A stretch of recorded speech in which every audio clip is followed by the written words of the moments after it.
Okay, we're back. Before I close the game up, I did want to go over a little bit of preventive maintenance on the Gottlieb EM wedge heads. It's something generally you have to do after or around 500 plays or so. Depends on how particular you are. So the maintenance that I've been doing through the years has been documented here on an index card, and started out in '04. That's when I got the game. It starts out in '04, and there's just a couple categories, but these categories, these columns here, they do a lot. What I do is every year I take the game out of the slot, out of the lineup, and I clean the end of stroke switches, which are these switches here. I clean these end of stroke switches, and this one here too. Let me take the camera, put it here, and do it this way. So you can see the contacts in there. I'm not going to get too deep into it, but all you got to do is clean these contacts clean real nice, and just have them set up perfect. They're going to stay closed until the flipper's pushed all the way down and it's flipped up, and then they open on the last split second there.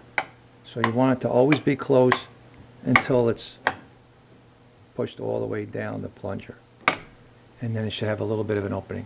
So these get done. I'll clean the kicks, which are over here. I'll clean these switches here. There's 4 of them. There's 2 over here on each side. There's 4 of these switches here. They get cleaned with the flipper switches and the stroke, and also pop bumper switches. I'll come on the other side and show you this where there's more light. Here we go.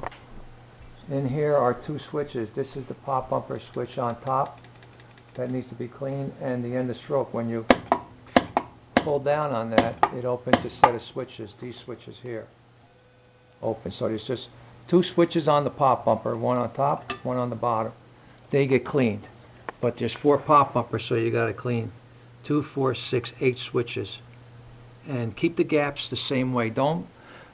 You can flex these switches. They don't really move that much, but if you bend them and put pressure on them hard, you could get them out of calibration, and you don't want to do that. So you can move it with your finger kind of gently and get the little file in there and clean it very gently.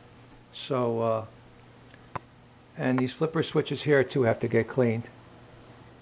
There's 2 contacts on each switch, so there's 4 contacts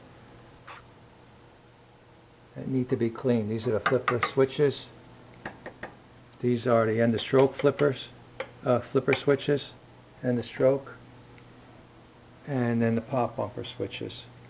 Basically everything else can stay the same on here. There may be a relay in this bank that controls the pop bumpers. You might want to clean that, and if you want, you can come back here, and if you have time and if you only have 1 game, you can clean the switches back here. There's the 10-point switch, 1-point, and 100-point switch that we showed in this video. Even though it's pitch black, you can't see anything.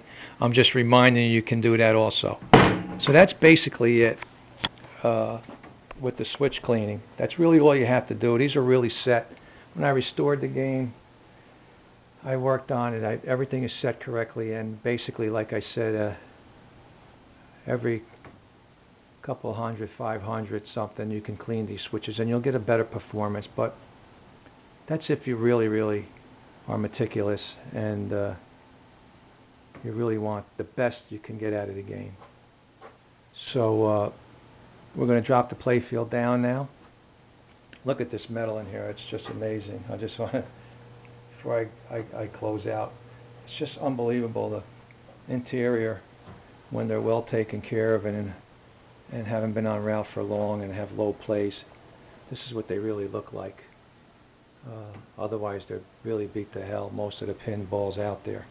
Alright, we're going to take a break and we're going to shut this play field down, put the glass back on. Maybe we'll play a game and talk about what is going to happen next to the Royal Guard. One last shot back here. And Over and out.